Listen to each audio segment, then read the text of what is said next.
Predsjednik vlade Aleksandar Vučić obišao je radove na topionici rudnika u Boru i poručio da čak i poslovično skeptični Međunarodni monetarni fond predviđa rast bruto društvenog proizvoda u Srbiji 2% u 2017. ali da on lično procenjuje da će taj rast biti dostignut već 2016. On je u razgovoru sa rukovodstvom kompanije rekao da je zadovoljan dinamikom radova i da očekuje da će se prvi ekonomski efekti projekta, u koji je do sada uloženo 250 miliona evra, vidjeti već sledeće godine, kada će topionica zarađivati i do 14 miliona evra. Krajem ove godine trebalo bi da bude završena izgradnja topionice i fabrike sumporne kiseline u RTB-u Bor. To je sada najveće gradilište u Srbiji gde svakodnevno radi 750 radnika, ali to je i projekat koji je veoma važan za ekonomski oporavak Srbije, rekao je u Boru predsjednik vlade Aleksandar Vučić.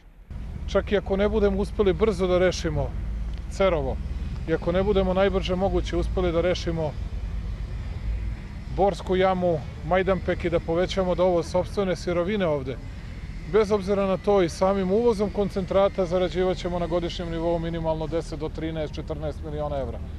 U RTB-u se trude da rokove ispoštuju i napominju da po formalnom završetku radova sledi uhodavanje koje bi moglo da traje od 3 do 9 meseci.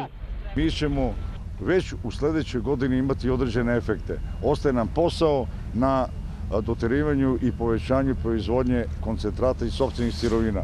Postoji nekoliko politika.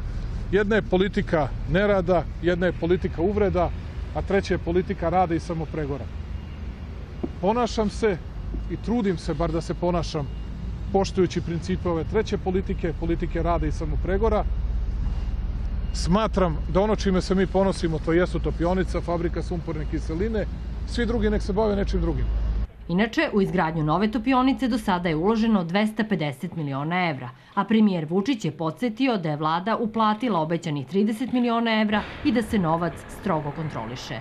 Ana Vojvodić, Prva televizija.